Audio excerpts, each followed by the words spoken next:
سہیل صاحب، آپ بھی کینڈیڈیٹ ہیں پاکستان مسلم لیگ نون کی طرف سے. آپ کا حلقہ انتہائی سینسٹیو ہے جہاں پہ کچھ واقعات بھی ایسے ہو چکے ہیں، تو کس طرح کے معاملات ہیں؟ کمپین کرنے میں کتنی آسانی ہے اور پولیس کی جانب سے کتنا تعاون ہے، انتظامیہ کی جانب سے کتنا تعاون آپ کے ساتھ کیا جا رہا ہے؟ جی دیکھیں، میں تو سب سے پہلے شیخ صاحب یہ بتانا چاہتا ہوں کہ N120 کبھی N130 ہوتا تھا. تو یہاں پہ میں MNA رہ چکا ہوں اس حلقہ سے. تو یہ آلموسٹ رقبے کے لحاظ سے لاہور کا سب سے بڑا حلقہ ہم کہہ سکتے ہیں اس حلقے کو.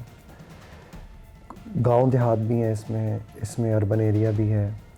تو یہاں پہ مشکلات، جیسے کہ آپ نے دیکھا کہ 3 دن پہلے ایک بڑا افسوسناک واقعہ یہاں پہ ہوا کہ میرے جو 7 والی PP میں ملک غلام حبیب عوان صاحب الیکشن لڑ رہے ہیں یہاں سے. تو ان کے بھائی ہیں ملک شاہد. تو جیسے ہی ہماری وہاں سے پروگرام سے ختم ہوئے تو وہ دوسرے حلقے کمپین کے لیے نکلنے لگے، دوسرے گاؤں دیہات میں جانے کے لیے. تو ان پہ راستے میں قاتلانہ حملہ ہوا. ٹھیک. تو میں سمجھتا ہوں کہ یہ بڑا افسوسناک واقعہ ہے، مگر اللہ تعالیٰ کا شکر ادا کرتے ہیں کہ کوئی جانی نقصان نہیں ہوا. تو میں سمجھتا ہوں کہ ان حلقوں میں کچھ معاملات ایسے ہیں جیسے کہ دشمنیوں کے پرانے عنصر یہاں پہ کافی پائے جاتے ہیں. تو میں سمجھتا ہوں کہ سیکیورٹی کو مزید بہتر کرنے کی ضرورت ہے پولیس کی طرف سے.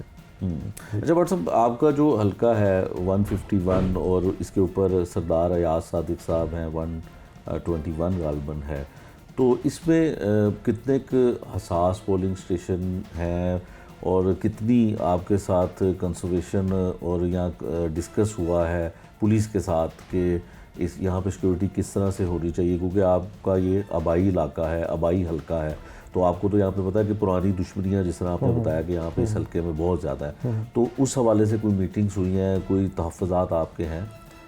جی دیکھیں کہ آپ کو پتہ ہے کہ شیخ صاحب پہلے سیاست بڑی صاف ستھری ہوا کرتی تھی.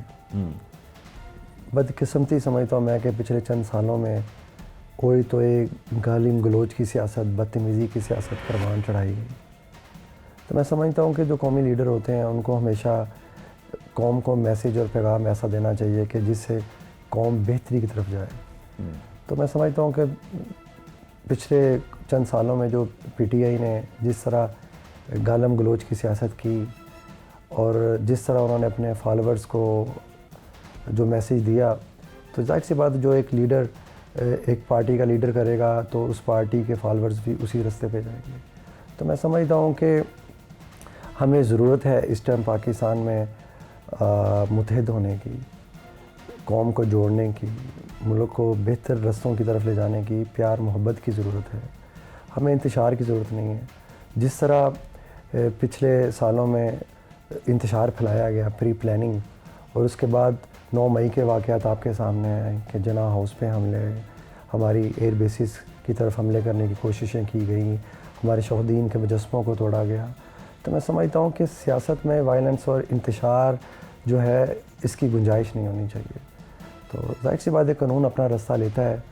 اور رہی اس حلقے کی بات، تو اس حلقے میں انتظامیہ کو مزید متحرک ہونے کی ضرورت ہے.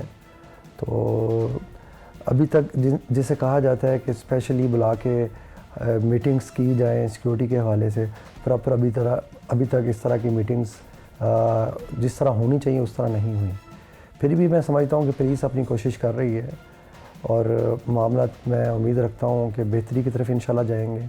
اور ان حلقوں میں احساس پولنگ اسٹیشن ہمیشہ پائے جاتے رہے ہیں، اور ابھی بھی میں سمجھتا ہوں کہ احساس پولنگ اسٹیشن ہے جہاں پہ ROs کی ذمہ داریاں ہیں، متعلقہ پولیس کی ذمہ داریاں ہیں، IG پنجاب اور CCP لاہور صاحب کی ذمہ داریاں ہیں کہ وہ ان پہ ذرا دوبارہ سے ریویو کریں اور سیکیورٹی پرووائڈ کرنی چاہیے.